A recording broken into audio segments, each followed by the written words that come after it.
switch gears a bit and take you to the county of Kisumu, where, of course, our Kevin Ogutu has been following the story, tragic story of Sharon Otieno, who was murdered. And, of course, the latest we did here is that the Director of Criminal Investigations, George Kinoti, did dispatch a team of homicide detectives to Migori to try and piece together the information.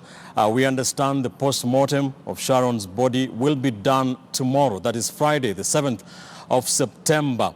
We shall be taking to Kevin Ogutu in Kisumu very shortly to just give us the very latest on this tragic story. And more tragedy has struck a family in Ruiru in the county of Kiambu following the deaths of 3 of its members through a road crash in Kinungi along the Naivasha Nairobi highway. The deaths of a couple and their son occurred less than a month after the same family buried their last-born daughter who died after an illness. KTN's Caroline B. reports on that unfortunate accident that marked the end of an entire family.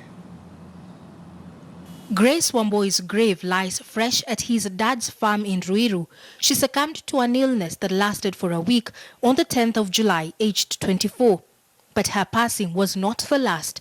It seems death was on a revenge mission for her family, and the mission was a dreadful one. The remaining 3 members, Wamboi's father Peter Kimani, her mother Zipporah Kimani, and his 28-year-old brother David Kikonyo, all perished in a road crash Thursday in Kinungi on their way for a burial ceremony in Molo.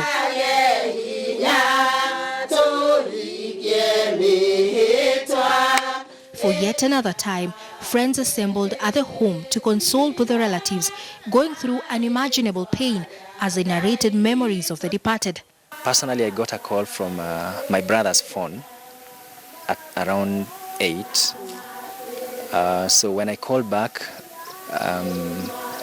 it was a strange number that answered, a strange voice. Then the person told me that your brother has asked me to call you, and he's been involved in a accident, and we are taking him to hospital in Naivasha. So I thought maybe that person was a con man or something. I called his wife's number, it was off. I called his son's phone. Someone else answered and told me the same. But now this person told me that the boy, the owner of the phone, has died on the spot, together with a lady that was also in the same car. They were a very, very, neat family. And like Ivan says, there were people who we wouldn't have been able even to penetrate. Zipporah and David met their death after their vehicle collided with a Subaru car, which was reportedly speeding. Peter later died on his way for treatment at the Nairobi's Aga Khan Hospital. Because Mom was in my house, she had not gone back after the burial of the girl, so she thought she would spend some time with Zipporah, and that's what she did. Every day we would take her there. They would spend time with her and my sister. The couple had already started building their retirement home, an expansive and splendid one, but it now stands incomplete. The relatives are urging motorists to be more vigilant while driving, even as a couple from the Subaru vehicle nurse injuries.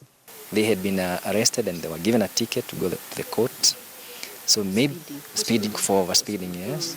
So maybe they realized after we have been given a ticket, we can speed on.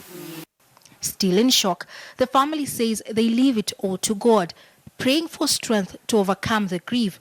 The 3 will be laid to rest Tuesday at their Ruiru farm home. Caroline B., KTN News.